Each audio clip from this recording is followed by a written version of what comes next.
যাদের জন্ম হয়েছিল গণভোটের মাধ্যমে, যাদের প্রতিষ্ঠা হয়েছিল গণভোটের মাধ্যমে, তারা আজকে নতুন বাংলাদেশে গণভোট মানতে চায় না।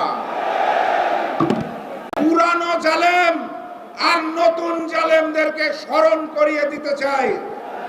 আজকের এই মঞ্চের দিকে তাকিয়ে দেখুন, আলেমরা এক হয়েছে, জালেমদের দিন শেষ।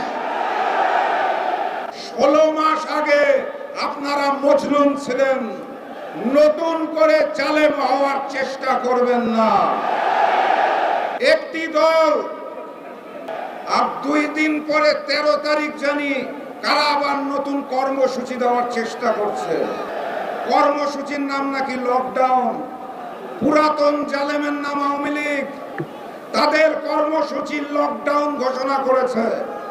অর্থাৎ ওই হিন্দুস্তানের সেবাদাস ফ্যাসিস্ট শেখ হাসিনা আওয়ামী লীগের শীর্ষ নেতৃবৃন্দকে নিয়ে হিন্দুস্তানের লক হয়ে গেছেন, আর দেশে যাদের রেখে গেছেন তাদেরকে 13 তারিখ ডাউন করতে চায়। এই হচ্ছে তাদের লকডাউন।